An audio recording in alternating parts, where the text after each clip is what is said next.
Okay. The views and opinions expressed on Sober Boys belong solely to the host. That's us two. This podcast has no official affiliation with Alcoholics Anonymous. We do talk about it a lot. This show is in no way providing mental or physical health advice. These are only our opinions. If struggling, please seek out professional help with links we will provide in the show notes. That's all she wrote, baby. That's all she wrote. Hey. Hello, everyone. Hello. I'm Taylor. I'm Drew. I'm still an alcoholic. You know what, Taylor? I'm Wait, also Drew, still. Wait, don't say it. I'm still Don't an tell me. alcoholic. Oh! I think I'm gonna be one forever. Yeah, I think I have an incurable disease of mind shit. and body. At least of what I've learned so far. So far, we're not far in the book. Yeah. And Drew and I made a horrible whoopsie recently. Y'all want to hear something funny? We sat down last week and we're like ready to record episode. Yeah. I think we even said it was 7. This is episode 8. Number 8. And then we read There Is a Solution again. We had already done that. Yeah, and we were just I was talking to another alkie on the phone about it, and he said, we came to the conclusion, maybe there's just a testament to like how much different stuff you can get out of the book each time. That's a pretty good point. Although Drew decided to realize it halfway through, and I realized it halfway through, and I could not get my focus didn't back. pipe up because we're gonna have that episode as a bonus episode if you give us money. Yeah, maybe if I don't you know. Subscribe to our Patreon. That's not even set up. Yeah, we'll have bonus stuff, and that will be one of the bonus things. And you'll listen to it and be like, "Oh wow, they really lost focus These towards the dumb end." idiots." But we're not quite there yet. No, we're just here, still moving and grooving. I wasn't even feeling it that last episode. I wasn't until I was, and I was like, "Oh, we have already done this." I was telling Drew before this, I'm trying to limit my caffeine, and it was like just messing with it. It wasn't like it started to make me less clear-headed because caffeine's supposed to make you focus, and it wasn't helping me focus. I think at all caffeine does is keep you from sleeping. Yeah, that's all. But I feel like I haven't had much caffeine today. I had a little green tea. I had a DP, a Dr. Pep. And a French press, but usually that's DP light. and a Frenchy P. Yeah, a FP and a DP. Well, we're gonna read There Is a Solution again for the third time. Yeah, no, we're starting over. What if we just we just keep going back? Hey, you guys ever heard of Dr. Bob and the forwards? What about Billy Dubs? No, and for real, we're going to get into more about alcoholism, which is it's a really fun chapter. There's like allegories and examples and analogies and all that stuff. Because we've only brushed the surface. This is only the tip of the iceberg, and no one's saying iceberg straight ahead yet. It's Titanic. only the watch out. Be careful. Straight ahead. Drew, if only we could go back in time. If only. And stop the Titanic from crashing. Oh, I thought you were going to say take Bill W. to a meeting. No, we have more important things to do. Maybe we could have invented AA. Yeah, then our ego would be through the roof, and then we'd be cured of alcoholism. But we'd be old by now. Yeah. Do you think if you go back Captain America at the end of Endgame? Yeah, Captain America. Oh, he looked like Joe Biden. Oh, well, I've had a nice life. I wish Joe Biden did talk like that. That's what he said. Well, Chris, didn't Chris Evans put an old person voice on? I don't know. I don't remember the end of Endgame. Well, that's the whole point, isn't it? Is to remember the end of Endgame. No, I was probably thinking about doing cocaine or something. Probably. Well, I saw it because I was invested. I think I was in college. Chris Pratt became an old Captain America, and he's like, "Here I am, oh boy." It's not much of an exaggeration. That's wild. Yeah. Anyways, Taylor, what did you do to stay sober today? Yeah, let's get into our it's a tradition by now. Yeah. It's the 12th or 13th tradition now. What did I do to stay sober today? I woke up. I prayed. My little boy wiener. Okay. I prayed. Prayed your little boy wiener off. Yep. I got. You had. I'm sure it's normal. I have a regular. The important part is you prayed. I prayed to a higher power of my understanding. I prayed to Jizza. I don't know who that is. Do you pray to Jesus? No, I pray to God. Okay. I pray to God. Which is perfectly fine, by the way. Yeah. It's perfectly normal, especially if you're white, live in American, or straight. If I were religious, it would be Christian, but I just don't really have time for that. I ain't vibing with the religious stuff, but, there's rituals that come about. You want to hear a joke my brother told me recently? It's a street joke. Okay. It's fun. I don't think I told you it. Okay. It's so there's two Catholic priests driving down the highway, Mm-hmm. and a state trooper pulls them over. And the state trooper comes up to the window, and he says to both the Catholic priests, "Hey boys, we're looking for 2 child predators." One priest looks to the other one, looks back to the state trooper, and says, "We'll do it."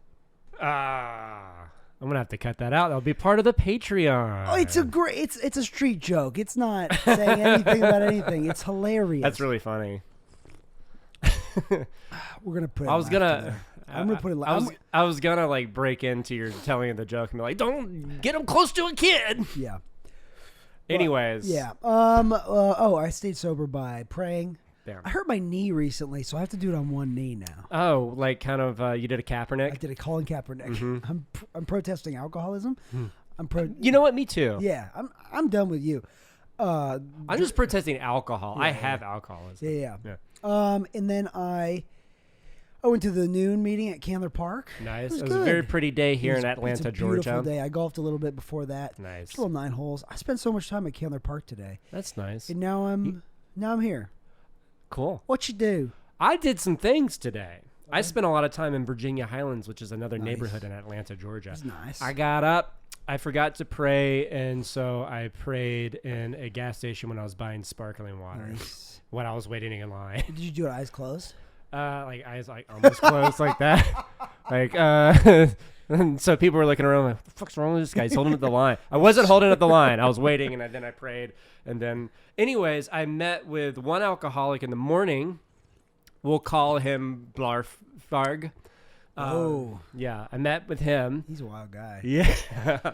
And we had a nice breakfast. We had a nice chat. He's in the creative field. He does screenwriting. And we talked about fun stuff like that. It was fantastic. It was really good to get to know him better. At this butcher/coffee shop place in Virginia Highlands called Academy and Kinship Butchers. Academy Coffee and Kinship Butchers are right in the same room. It's awesome. You know what my favorite restaurant to fellowship at is for brunch? What? The International House of Pancakes. Oh, no, really? No. International. No. God, no. That's why I gave you that weird look. The original Pancake House. It's expensive, but it's good. It's expensive, but it's like classic diner feels, and it's difficult to find that in Atlanta, that classic diner feel. IHOP is fine, but the original Pancake House is better. IHOP is garbage.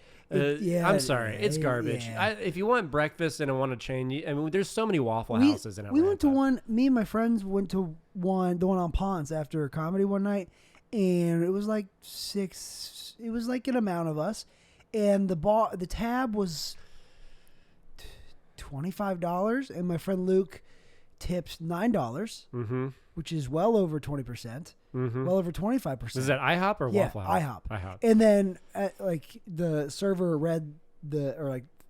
saw the tips, like only $9. It was like, lady, what? It was very. She was upset about a more than average tip. That's strange. And we were confused. Maybe it's because it was late and she expected to get tipped more. I don't know. She needed a better attitude. Damn, IHOP. Is that Get everything? a better attitude. Is that everything you did to stay sober? Well, I was going to continue because it wasn't. So I had breakfast with this Blarfarg at this coffee place. Yeah. And then I went right across the street to chair a meeting in Virginia Highlands inside. And I just read the Daily Reflection, and off we went. Is that how you usually do it? It's what I've got the vibes with. I wanted to talk about fellowship. Yeah. I wanted to get a As Bill Sees It because it's easy to pinpoint like a subject there, but I couldn't find an As Bill Sees It book. Anyways, honestly, the easiest way to DL is to pick something in the approved A literature. We forgot to do our PSA thing. That's all right. We'll do it later, and then we'll put it in. It'll be in here. Yeah. Anyways. And your then, face is it okay? Yeah, it just looked funny. What was I saying? Oh, pick something from the A approved literature, not too long. So talk about how you feel about that for a little bit, and then turn it over to the meeting because no one really wants to hear you talk for that long. For too long. I do have And then keep it. Sorry. Afterwards, I'll say my thing after your thing. I had lunch with another alcoholic. We'll call him Theodore Roosevelt Jr. So TRJ. I hadn't really sat down with Theodore Roosevelt Jr. before, Not a historical figure. That's just the placement name. That's his that I'm putting name. for That's this his guy. actual name. And that was really great to get to know him. So fellowship across the board. That's great. Across the board, sir. That's what I did to stay sober today. That's awesome. Good work. I don't normally work that hard, Yay! but I had a great time. Drew's on fire. He's glowing. If you're listening, glue's growing. If you present a beer to me, I'll recoil as if from a hot flame. If we had to bleep your name, I'd call you Glue Oh, thanks. because it rhymes with your other name. I'd call you Gaylor. Cut that. Drew, listening to this later. Not that there's anything wrong with that. Cut that now. Tomorrow, I did. Did I tell you? I did. I'm sharing my story, just like the 15-minute version. Mm-hmm. That's what I'm doing to stay sober. So the tomorrow. story, for those that don't know, is just your own experience in the program. And you make it up. Experience, strength, You and hope. lie. You lie through your fucking teeth. You No. got to make it interesting. Then the tiger came back, and he was on my boat. This is Life of Pi. Yeah.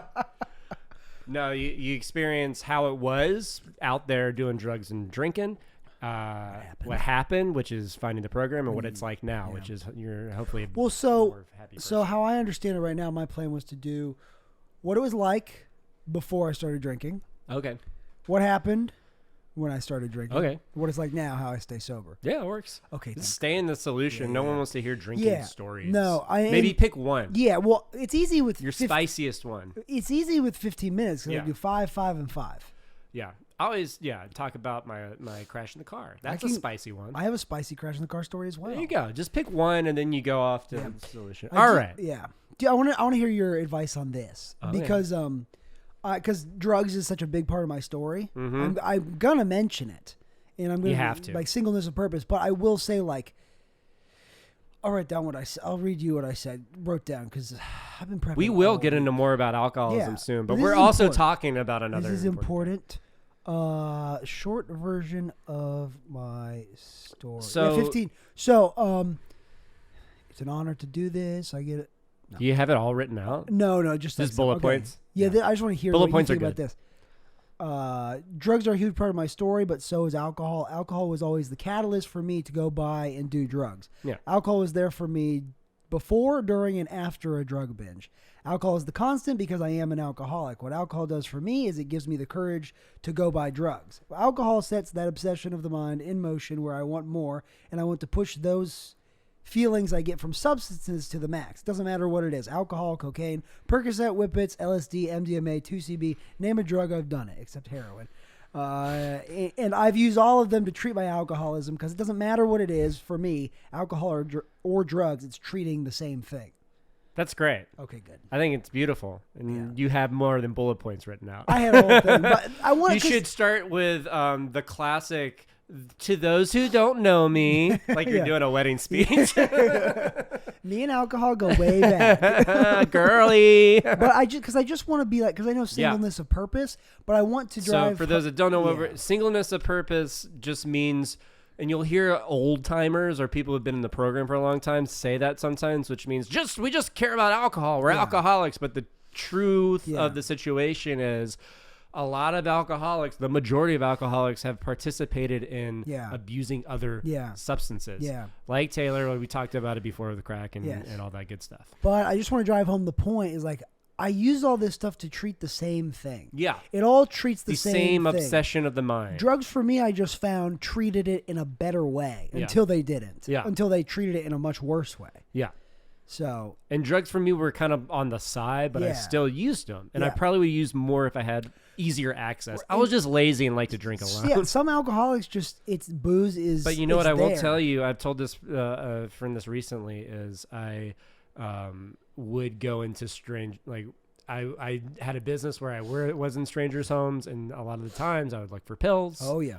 And I would, that's some like weird amends thing that I have to tiptoe. You gotta go give back pills. If I go to each store, here's the hydrocodone that I stole from you. But Oh wait, that's an M&M. that's not alcohol, and it's still, I took a lot of pain pills to Yeah. help me feel right Yeah. or feel okay in my skin. And then I'm so like- that's part of my story too, and that's not alcohol. So And then I I- wouldn't be talking about singleness of purpose when I tell my story. Yeah, but then how I relate to that is like I never like painkillers, I love how they made me feel, but that wasn't my go-to, so I never sought it out. But if it was there, if it was readily available, I would have taken it every time. Yeah. It was just harder for me. One time, a homeless guy, I asked him to go get a painkiller from across the street because the come down from crack stinks. And come down from cocaine stinks, so I get it. I kind of get it. Yeah. And I asked him to go get a painkiller from across the street. This guy named Marcus. He lived on Memorial Drive. In a tent next to an AutoZone. Go get it, Marcus. From a hotel. And he comes back with the pill, and then and he gives them to me, and then I go back to my apartment. I crush it up and snort it, and it didn't do anything, and it was an allergy pill. And then I went back to Marcus later that week. I was like, that pill, it was fake, and he got mad. He was like, "Oh, not at me, but at the people who sold him the pill." So then he actually went and was able to get me a real one. So even he didn't mean to. What's the moral of the story? Did I say there was? I don't know. You don't have to. The moral is there doesn't need to be. There's not a lot of morals in the story, but it's all encompassing. Yeah. Yeah. Sorry, that's the moral. I didn't mean to demand a moral. No stories unless they have lessons. Why do we mention Marcus? Because he sold me a pill once, and you said pills. No, but Marcus did one time say, I was doing a joke about this. He would sell me cocaine and crack. I would buy some crack for him and then just cocaine for me. And then I wanted just crack one time. And he was like, "Oh, I'm not comfortable with that, Taylor. I don't want you ending up in a tent like me." Oh, my And they showed he gosh. had like some heart still. Man, that's a dealer/homeless person with a heart of gold. He was no, he's not a dealer. He was just homeless. Oh yeah, and he was just happy that I would buy him crack. But he was actually he was really nice to me. Probably because I was buying him drugs. But he was there was no. It was a weird relationship we had. That sounds like the modern day Huckleberry thing. It's more like a of mice and men relationship. Oh no! But we're both kind of Lenny. Okay, I got it. Yeah, we're both killing. And the crack and the drugs are the gun. Yeah. Yeah. And you're both just having a good time looking at the... And the tent is the book. There you go. Let's get into it. Let's get into the book. More about alcoholism. Chapter 3, more about alcoholism. I'm going to start reading, and I'll pass it off to you, and we'll talk about it. You always read first. You go read first. No, you got it. You are so upset. Go read first. I'm going to read first today. Let's do it. I'm going to read first. I never remember, so... I'm going to read first, never stop. Never stop it. You're gonna have to old timey pull me with a cane. Okay. Like the Apollo. Yeah, like live at the Apollo. Yeah. Chapter 3, more about alcoholism. Most of us have been unwilling to admit we were real alcoholics. No person likes to think he is bodily and mentally different from his fellows. Therefore, it is not surprising that our drinking careers have been characterized by countless vain attempts to prove we could drink like other people. The idea that somehow, someday, he will control and enjoy his drinking is the great obsession of every abnormal drinker. I have that underlined. Yeah, you should. Yeah. It's a good part. Wait, I'm not even there anymore, but there is, I don't think I'll ever drink normal or control it. Yeah. But there is, a romanticized, ooh, I could get away with this for a little bit. Here's my thing is we'll talk a little bit more about it, but when I was struggling in and out, I was like, I gotta find that, in my head, I was like, yeah, I gotta trick everyone into thinking that I can drink like a normal person, but ultimately I just want to get fucked up. Yeah. So what do I have to do to show these people in order to keep alcohol in my life? Yeah. That was the obsession that I had. And I just thought of this right now. Nice. Opposed to earlier. I love it. I love how thoughts come to your brain and you're like, here's a thought. I gotta preface it. But because I do so much stuff work, comedy, pester ducks.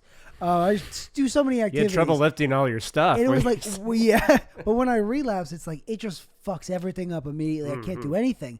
But then I'm like, there has been when I've been wanting to relapse or whatever, I wish I didn't have so much to do so I could relapse in peace. Yeah. Because I see so many people. You talked about it before. You're like, I could just go to Florida or somewhere and just be a crackhead and just have a retirement plan like that. It's always an option. Sure.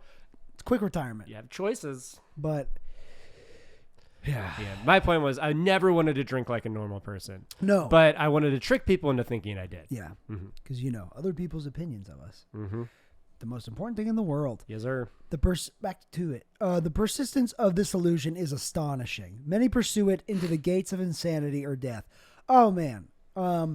There was a good quote on a speaker tape the other day where he said, he was quoting someone else, but it was like, when I came to AA, I thought God would open the gates of heaven and let me in, but he didn't. He opened the gates of hell and let me out, which is really cool. It's fucking poetry. Yeah, it's poetry. Yeah. We learned that we had to fully concede to our. I'll put that speaker tape in the show notes for this one because it's really, really good one. That's a good call. I might have put it in the previous one. I'll put it in again. It's really good. It's Bill something. He's from Atlanta. Nice. We learned that we had to fully concede to our innermost selves that we were alcoholics. This is the first step in recovery. Step one. The delusion that we are like other people or presently may be has to be smashed. Hulk smash. Smashing pumpkins. I think I have a sneeze coming up. You pick it up. Okay. We alcoholics are men and women who have lost the ability to control our drinking. We know that no real alcoholic ever recovers control. You see that ever? It's all italicized. Expensive word. All of us felt at times that we were regaining control, but such intervals, usually brief, were inevitably followed by still less control, which led in time to pitiful and incomprehensible demoralization. That is said a lot. That's a really good, Yeah. two big words, but Incomprehensible demoralization. what does that mean to you? I did it again. Why? I don't understand why. Like why the fuck did this happen again? And that's incomprehensible demoralization. So the demoralizing part is My life's fucked up again and again and again. And then I thought the incomprehensible. You go. Like you don't understand. Yeah. Because we talked about it when we read before. It's like why did you relapse? I don't know. I don't. Yeah, you don't know actually. I don't have an excuse. I do, but it's not the real reason. I like to get fucked up. Yes. Like that's the truest reason ever. There was too much blood in my alcohol content. Yeah. In my blood. I'm trying to move from I like to get fucked up to I liked to get fucked up. Yeah. That's what this program does for you. Yeah. We back to the book. We are convinced to a man that alcoholics of our type are in a group of a progressive illness. Over any considerable period, we get worse, never better. Never better. That's, in my experience, true because I relapsed and you have relapsed. Yeah. And I wouldn't say not every time is worse, but every time it's been faster for me to get to a point of not being functional. Yeah, and I was never like, oh, this relapse wasn't as bad as the last one. And be like, okay, I'm good. I was still like, this still sucked. This still sucked. It's still bad. Like I'll relapse and emotionally, it's probably my last worse. relapse happened so fast. Like I got back to the point of awfulness of like selfishness and fucking shit over and fucking people over faster than I can possibly imagine. Yeah. So I believe in the progressive illness. Man, I'm gonna tell you something real quick before I forget. This is just like I remember the last September when I relapsed after like 5.5 months or whatever. Mm-hmm. I drank and then I bought crack at a hotel and the guy was like, we don't like seeing new people around here. Like, okay, well I got my crack, so thanks. And then I left. And then I remember being here and I was drinking vodka and then I blacked out somewhere in here and I have bits and pieces in my brain of like going to a gas station down the road that way and sitting with some homeless guys around in this parking lot. And I think I bought drugs there. I don't know. But then I guess I went to another gas station. I don't know, but this is where a homeless guy spilled meth in my truck. But all that to say, then like a few nights later when I was still rocking and rolling, this was near the end of the relapse, but I was drunk enough. I was like, I want to go buy drugs. And I went to the gas station and I got out and this lady was like, hey, she remembered me, a homeless lady. And I did not recognize her. Yeah, you're the guy with the pistol. And I cause I had my gun like in my truck and she remembered, I don't remember you at all. And this is frightening that you remember that I have a gun and stuff. And it was just like I was blacked out through the whole meeting her. It's like you enter a different realm of being. Oh, yeah. And it's just like, what happened? And you don't. And something like that's never happened to me before. And the relapse, you go faster into this alternate universe. Yeah. And it's just. And it's the ultimate universe I never want to be a part of. Yeah, yeah. And it's like, this is not stuff I would do sober. Yeah. I would not do these things. And that's what we talked about in the doctor's opinion. It's like you are not your disease, but your disease kind of has its own personality, maybe. Yeah, definitely. But you gotta dissociate. That's good dissociation from your own true personality and the actual disease. Yeah. Because if it's one thing, I start hating on myself. Yeah. That's a fun little homeless story you got. Crazy story. Full of chock full of homelesses. A lot of stories where the next day I would feel so much shame about and embarrassment about what I did. Yeah. I like this analogy coming up. Back to the book. We are like men who have lost their legs. They never grow new ones. What? Yep. I used to get mad when people would bring that up because I was like, I can grow, grow new legs. I'm a chameleon. You watch me. You watch me. I'm a fucking salamander, you bitch. Then you come back, guys. Well, couldn't grow back legs. No, that's it. That's what it is. That's a relapse. It's like, yeah, you're like, we are human. We can't grow back new legs. And I chop it off, and you're like, fuck off. I'm a salamander. I can grow new legs. Come back a week later. Guys, I was wrong. I was wrong. I couldn't grow new legs. That's it. That's all that is. Neither does there appear to be any kind of treatment which will make alcoholics of our kind like other men. We have tried every imaginable remedy. In some instances, there have been brief recovery followed always by a still worse relapse, like we've already talked about. Physicians who are familiar with alcoholism agree that there is no such thing as making a normal drinker out of an alcoholic. Science may one day accomplish this, but it hasn't done so yet. Ooh, this tripped me up as a young person coming in and out of AA. I was like, ooh, maybe science has thought of something. I remember when I read on Reddit about that medication, naltrexone or something. Yeah, I was talking to a person about this. And I read this, and I was at a point, I was sober at the time, and I was like, don't tell me about this. Yeah. I don't want to hear about this. So you can take this and have one drink, and the drink doesn't affect you at all and doesn't make you drunk or anything like that. Or it's supposed to also keep like cravings away. Yeah. That sounds awful, though. That, for me, wouldn't get rid of my thirst to get fucked up. No, I would just figure out other ways to get fucked up. Yeah, do drugs. Like, if I quit going to alcoholism and took... I quit going to AA and took naltrexone.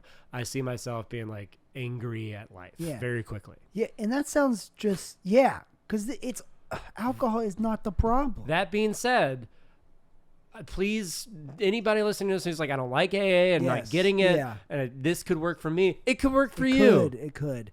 This is what works for Drew. Science may one day accomplish this, but it's yet to do so. It has yet to done so. It's yet to done so. So don't be done so. It ain't yet done so. It ain't yet done so. Yeah. So that's my views on naltrexone. I've never tried it. I don't plan on it. I don't plan on trying it, but I'm not gonna knock it if you want to try it and to help you not drink. Yeah.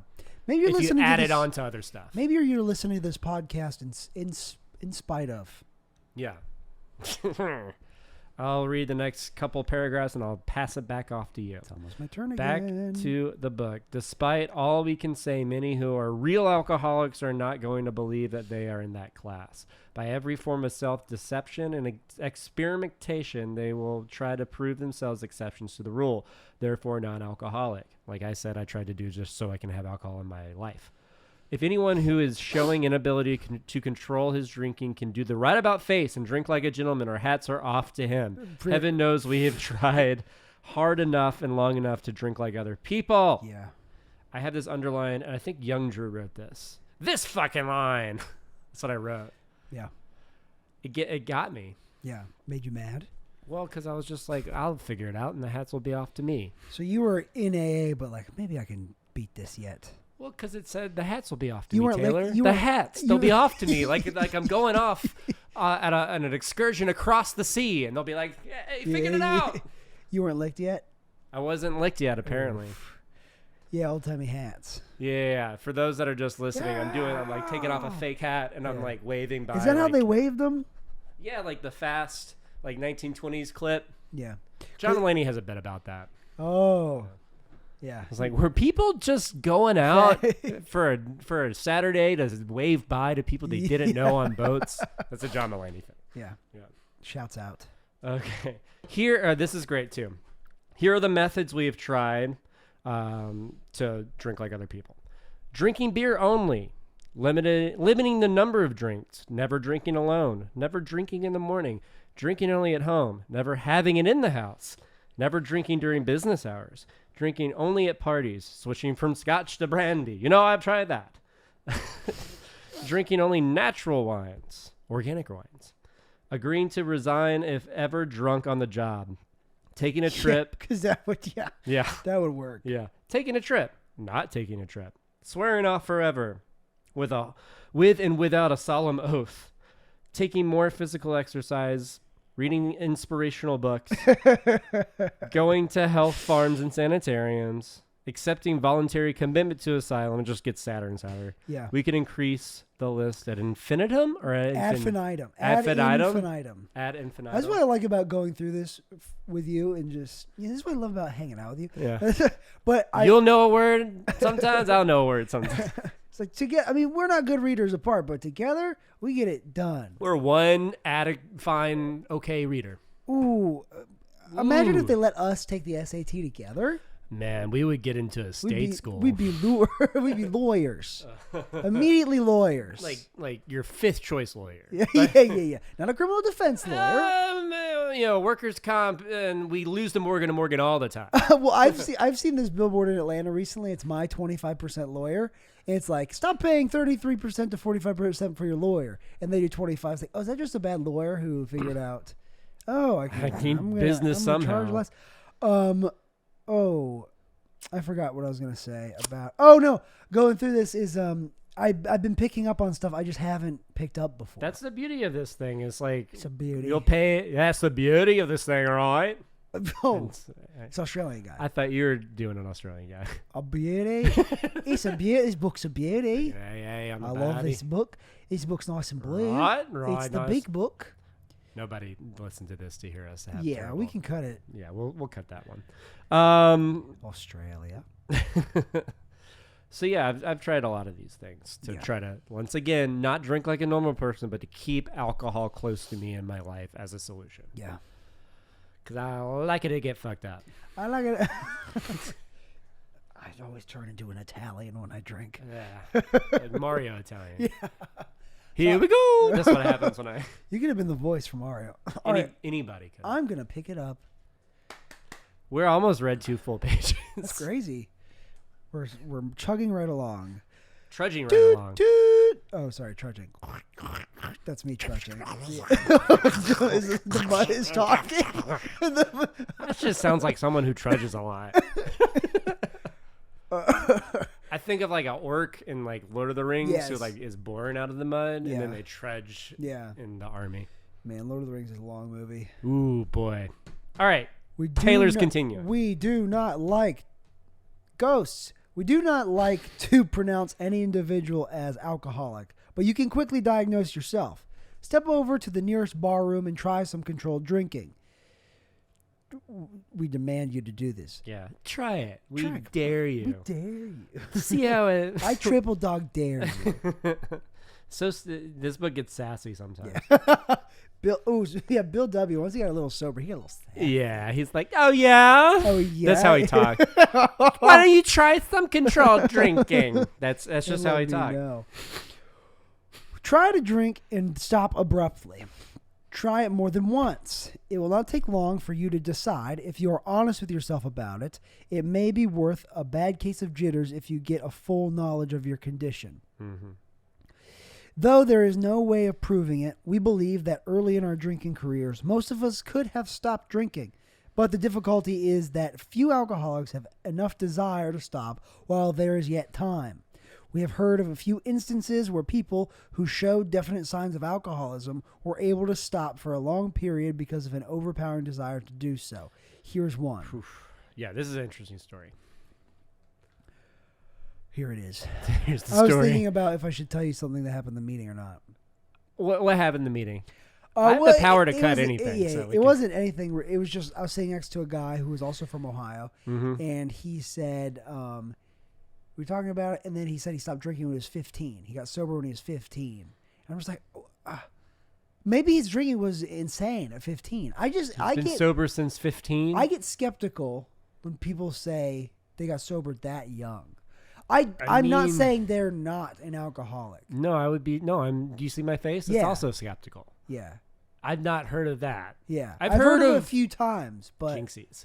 I've heard of 20 and 21. Yeah. 21 is about the youngest I've seen somebody have a strong program. Right, yeah. And I was like, yeah, okay, I got it. Yeah.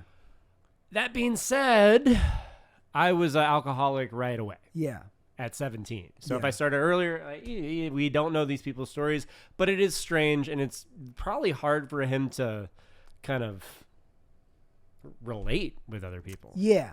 Did he say anything about that? No. Hmm. He said he got sober when he was 15. He was But over 30 some years. everybody can find benefit Yeah, of out course. of the steps in the course. program that we're doing. Yeah. So even if he doesn't, I'm not minimizing his sobriety at all. I'm not diminishing it. if he's not drinking, he's still Yeah. got sobriety. Yeah. And he's still like, and I if, was if just- he's being of service, Yeah. then that's all you want. I get skeptical because I'm coming from my own experience. Oh, I yeah. had to drink and do so many drugs and really, really, Hey, lucky duck for him to get it that early. yeah, I had to prove. Honestly, I'm jealous. That's what's going on. I think so. I think I was a little jealous too. We're just jealous. Like, just a little jelly belly. Here's the story. Here we go. story about the guy. It's the guy. You know, Not the guy we were just talking about, the guy in the book. He's the guy. Come on. He's the guy. That's Back- Joe Biden a little bit. Oh, he's the guy. Come on. hey. Hey, he's the guy. Oh, You're- Ireland. Yours is a little Al Pacino. No, hey, You're freaking Joe motherfucking Biden. someone whose impressions are just Al Pacino. Hey. Every person, it's like, hey, do I Shrek. was the first black president. My name's Barack. Oh, hoo-ah. Hoo-ah. I live in a swamp. Ask Shrek. not what your country can do for you. Ooh, that's a good Shrek. That was supposed to be Thomas the We're Tank all over the place Engine. today. We're having fun. It's good. Here it is. A man of 30 was doing a great deal of spree drinking. And we're not talking about the candy. Not hard or chewy No, spree. no. It's before sprees are invented. Yeah. Get it right. Yeah. A man of 30 was doing a great deal of spree drinking. He was very nervous in the morning after these bouts. We're not talking about the shopping spree. Oh, man. If anybody listens to this by the time they get to this point, they're like, well, I'm done. Oh, great, guys. We were doing so good. A man of 30 was doing a great deal of spree drinking. He was very nervous in the morning after these bouts and quieted himself with more liquor. He was ambitious to succeed in business, but saw that he would get nowhere if he drank at all. Once he started, he had no control whatever. He made up his mind that until he had been successful in business and had retired, he would not touch another drop. An exceptional man, he remained bone dry for, you know how bones are dry? Yeah. He remained bone dry When for, they don't got meat on them. but if you got meat on, they're wet. Bones are so wet with meat on them.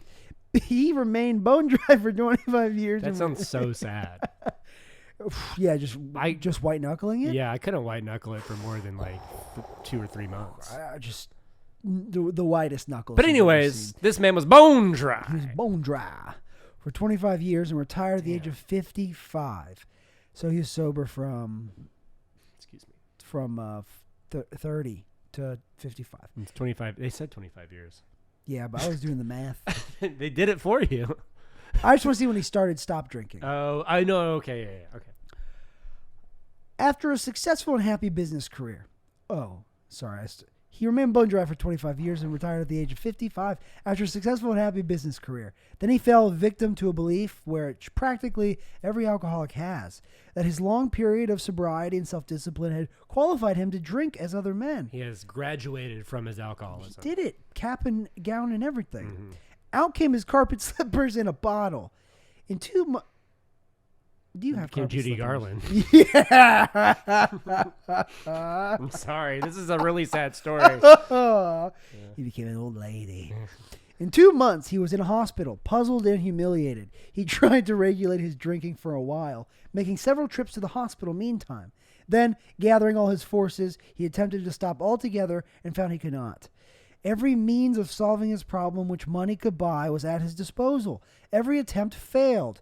Though a robust man at retirement, he went to pieces quickly and was dead within 4 years. He cut his life into pieces. That was his last resort. His last resort. That's honestly, jokes aside, that's a really sad story. Yeah. I think this was probably before meetings were readily available, maybe Yeah. even before Bill had his revelation. It's amazing that he stayed dry just for the focus of having a successful Just business. on his own accord. And of course, like, it's logic to be like, I've done this. Yeah. and I've achieved this. I deserve something. I could do this on my own self-will. Yeah. I deserve this, right? Yeah.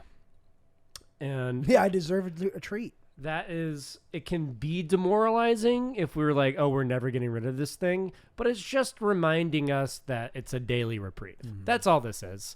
It's a little daily reprieve. You got to do a little thing. That's why we check in with us and we say, what did we do to stay sober today? Man, someone today at the meeting shared something really good that I've said a few times that was it you and you were just like outside of your body? It was someone else named Whaler Jennings. But he was saying that like he calls other alcoholics sometimes, and sometimes they don't even talk about alcoholism. They just but and then this is what I really like, because I've never put words to it. It's like, but we know what we're doing. Mm-hmm. Calling it, for me, I call you, I call all the friends I have. AA. Let's name Cletus, them. Yeah. Maxwell, Boswell, Candace Owens, yeah. Tree Trunk Jones. Bicycle tires. Bicycle Man. Bicentennial Man. Bicentennial Man. Robin Williams. He hasn't picked up in a while. Oh my God. He's dead. That's what I'm. Yeah, snizzers. Yeah, I get it. I had two. I had a breakfast with another alcoholic, and I had lunch with another alcoholic. But not even if I'm not talking about staying sober. We're just shooting the shit. Yeah. We could be talking about candy, our favorite candy, but we both know what we're doing and why we're making that call. Yeah, so I had basically like a physical call. I had a breakfast with another alcoholic. We talked about nothing. I was hoping you'd stop at physical. You had a physical with another alcoholic today. No. So the first meeting I had, like outing that I had with another alcoholic, we didn't talk anything about the program, drinking, anything like that. Yeah. And the lunch I had with the other alcoholic, we talked nothing but the program. Yeah. And I got the same benefit out of it. Yeah. So I just saying, yes, I agree. That's a great point to make. Yeah. That's being fully representative in the program. Yeah. Yeah. The calling thing is, for me, it was difficult at first, but once I got in that routine, it's like brushing your teeth. Yeah. It's like brushing your teeth. I had another suggestion where I'm trying to do, which is call somebody with the same amount of time, call somebody with less amount of time, call somebody with more time. You get more perspective. Definitely. All right, I'll pick it up. Back to the book on page 33. We're getting through at least 5 pages. We'll roll through more next time, I guess. Nuh-uh. I don't know. It's going to take us thousands of episodes to get to the end of 164, and I am A-okay with that. You can't stop the riff monster. You can't stop the riff, and I'm riffing, and I'm riffing. You can't stop him, then go. I'll give you $1,000 if you knew what song that I was referencing. Was it the Bee Gees? Nah. Give me it was Hairspray. Oh, my God. I would never have guessed. Yeah, I know. That's why I said $1,000. Never would have guessed. So I went ahead and just told you. I was singing You Can't Stop the Beat in Hairspray. If we talk about musicals, I'll go off the rails. Back to... Okay, if we learn anything, Drew knows about roller coasters, flags, and wheels. Oh, wait, no. Sorry. Wheels? Musicals. Why did you say wheels? You said my favorite set of wheels. He said go off the rails. Truck wheels are really strong. You said the Firestones? You said rails, and I was picturing... I don't know why I turned into a milady person. I was picturing wheels. You go off the wheels. Oh. Don't let me get off the wheels. I'm going to go off the wheels. I love musicals. Legally Blonde is a really underrated musical. What about Caroline or Change? Caroline Change? Caroline or Change. What is that? It's a musical. What? It's about a black lady. She is like... Yes, Caroline Will Change. Okay. No, it's Caroline or Change. Is it Caroline or Change? Yeah. Oh. I saw it. I worked box office for it in Ohio at the Summer Stock Theater. I think I know it. Is it like ragtime vibes? It's like this black lady she's like their... I think I've heard songs from it She's before. like their I don't maid, think I've seen the whole... But it's during like Jim Crow era. Okay. And not quite ragtime. Well, yeah, ragtime vibes. Ragtime's another musical starting in the 1920s of a bunch of like different ethnically diverse families. Hello, my baby. Yeah. Hello, my honey. Hello, my... Anyways, we're going off the wheels. The wheels are off. No, I haven't seen that musical, but I think I've heard songs from the musical. Yeah. Okay, 33. This case contains a powerful lesson. So we're going back to the story of the guy. Most of us have believed that if we remain sober for a long stretch, we could thereafter drink normally. But here's a man who, at 55 years, found he was just where he had left off at 30. There you go. You're right. We have seen the truth. They did the math for Yeah, they us. did the math. That's what I was trying to say. We've seen the truth demonstrated again and again. Once an alcoholic, always an alcoholic. Commencing to drink after a period of sobriety, we are in a short time as bad as ever. If we are planning to stop drinking, there must be no reservation of any kind, nor any lurking notion that someday we will be immune to alcohol. We can't accept that. You cannot successfully work all 12 steps. In my experience, that has been true. Yeah. That's why I have it all underlined and shit. Yes. Young people may be encouraged by this man's experience to think that they can stop, as he did on their own willpower.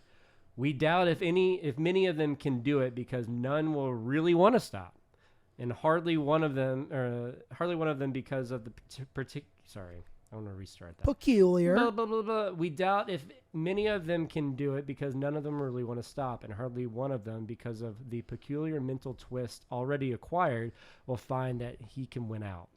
Several of our crowd, men of 30 or less, had been drinking only a few years, but they found themselves as helpless as those who have been drinking for 20 years. Yeah, it's a very similar feeling. To be gravely affected, one does not necessarily have to drink a long time nor take quantities some of us have. So if you're newcomers coming in and they're looking for the differences, they can find it. Oh yeah. This person, There's so many. I don't live under a bridge. I don't have a long beard. I don't have a big old bottle with 3 X's on it. I don't live on top of a bridge. I don't live on top of a bridge. I'm not hopping from train to train. Not Great Gatsby. Yeah, I'm not on a raft with a little boy. Yeah. And there's a tiger again. Tiger again. Tiger's Life of back. pie. Get out of here. But if you're looking for the differences, it's going to be harder and harder for you to get this thing. Anyone can be an alcoholic. Bankers, artists, train conductors. Serial killer. No. Serial killers could be. Jeffrey Dahmer was an alcoholic. Yeah, he was. That's true. Didn't he kill people usually drunk? Yeah. Wild. It was a compulsion thing. It's yeah. That we can go down a whole nother pipeline down there. Yeah, if Drew knows anything, it's about roller coasters, flags, musicals, wheels and serial killers. killers. The list keeps That's going our other on. podcast, Things Drew Knows. French history. What? Do you really? What? Do you remember when I went off about Napoleon? That was just a little snippet. Drew went to school for history. That's right. Has a degree in history. It does nothing. Well, okay. What do you know about I imagine you know lots about the Civil War. Yeah, man. What There was like a civil war what do you know between two sides. What about Australia?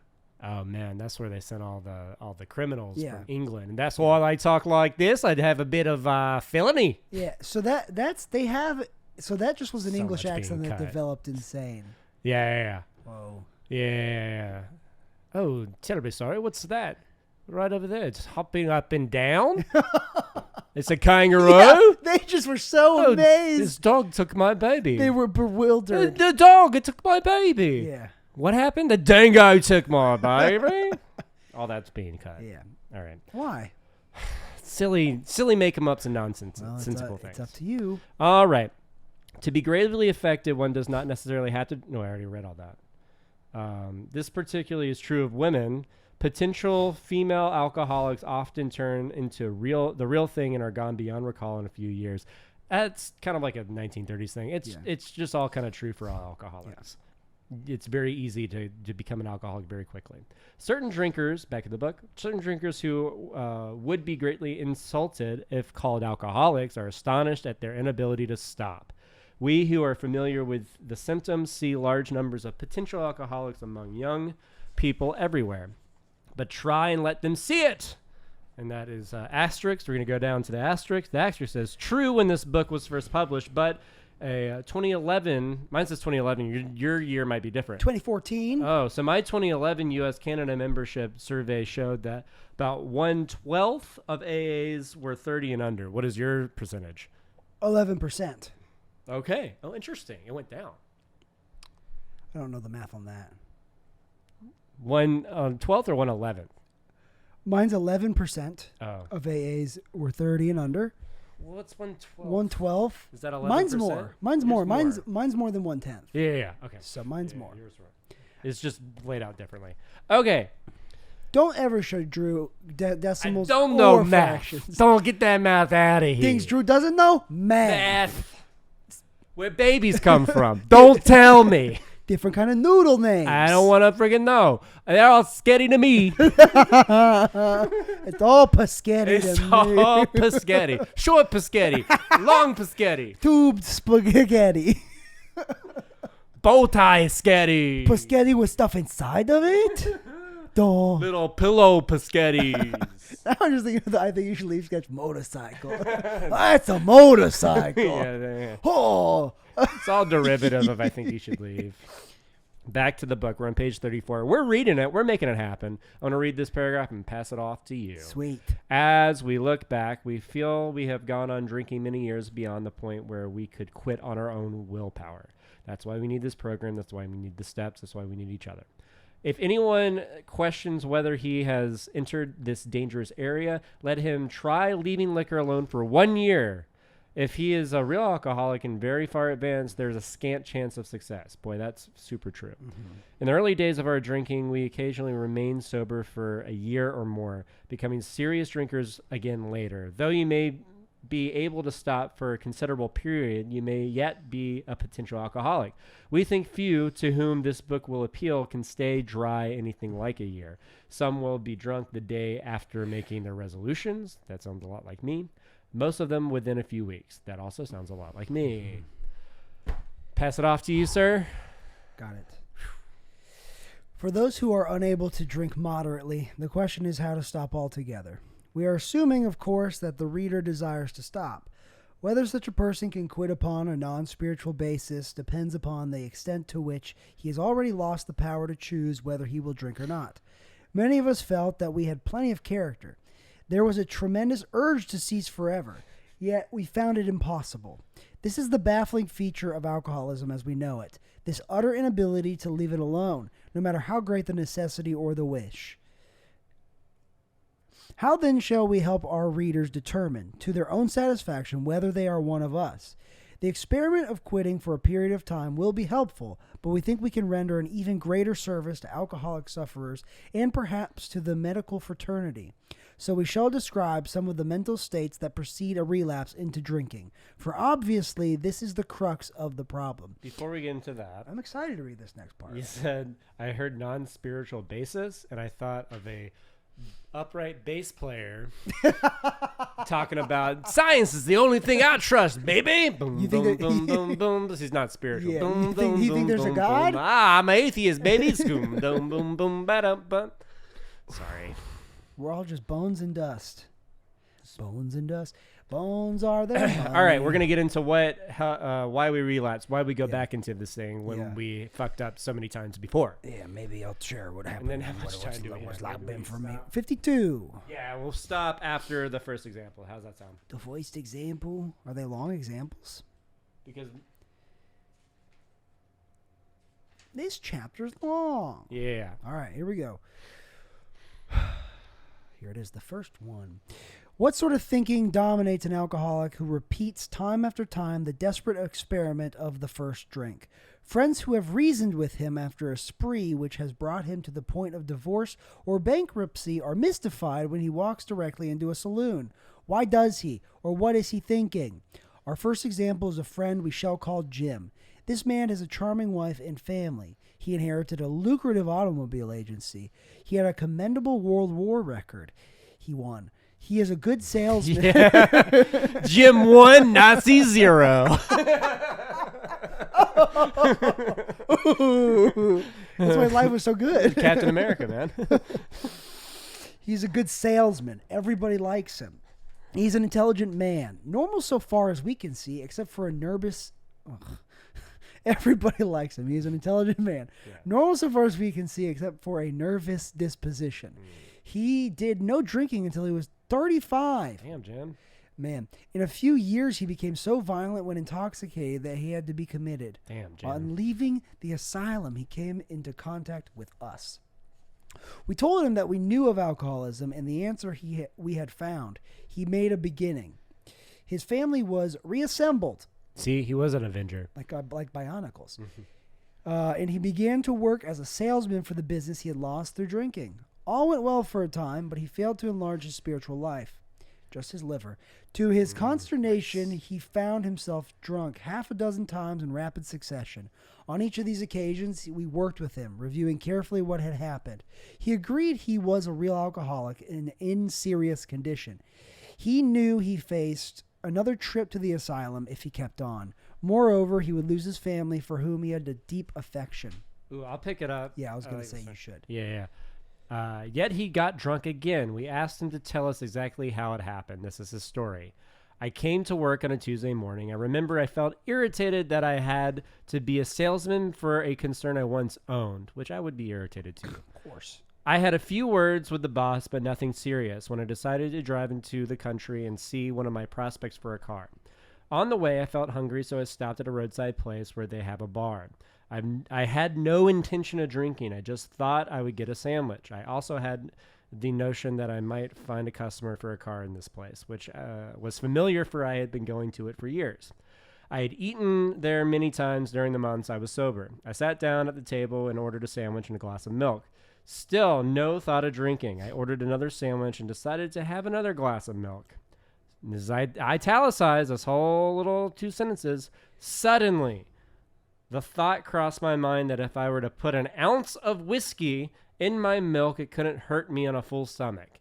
This is the good old whiskey milk story. Classic Whiskey milk story. It sounds delicious, I know. You guys are salivating. Salivating. Man, we should have had whiskey and milk for this. Yeah, we should have. That would have been.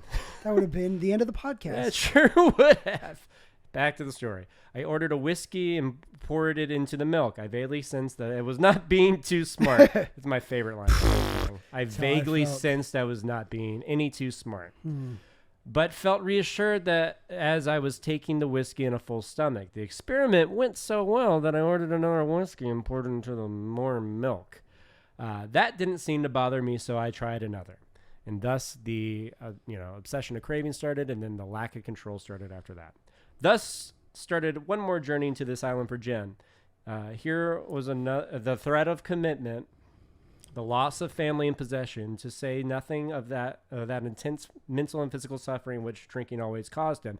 He had much knowledge about himself as an alcoholic, yet all reasons for drinking were easily pushed aside in favor of the foolish idea that he could take whiskey if only he mixed it with milk. Whatever the precise definition word may be, we call this plain insanity. How can such a lack of proportion of the ability to think straight be called anything else? So that's a nice little example of we don't got this thing on our own. No. We're going to have all the self-knowledge in the world, but one of these days we're going to want a little bit of whiskey and a lot of milk. A lot of milk and a little bit of whiskey. But we're going to get to some fun other stories and analogies and stuff. It's a really fun chapter. Yeah, spectacular. But we're going to cut it here because it's too damn long. We're never going to reread anything ever again. Nuh-uh. We made that mistake once and we felt so silly. Oh, we're going to have a more about alcoholism bonus episode. Because now we only have 2 episodes. No, we're 3 ahead, so we're good. We're all right. Oh, man. Yeah, guys, we're a little ahead on our end, but that's important that we are. I think that's it for us this time. That's episode 8. That's episode 8. If you turn it on to the side, then this episode goes on forever. Never ending. I didn't know that until now. Because it's infinity. Yeah. Oh, episode 8 is the endless episode. Yeah. Sorry. If you feel so obliged, subscribe to our YouTube. Yeah, do that. Alerts or whatever. Subscribe to the whatever podcast, YouTube asks for. Rate, review, subscribe, all that all that stuff. And come back next week for episode 9. Episode 9, we're going to finish more about alcoholism. More about alcoholism. It's going to be more about alcoholism. It's not a promise that we'll finish it. I think the title for this should be Jim 1 Nazi 0. Yeah, that's a good one. All right, thank you so much. All right, bye.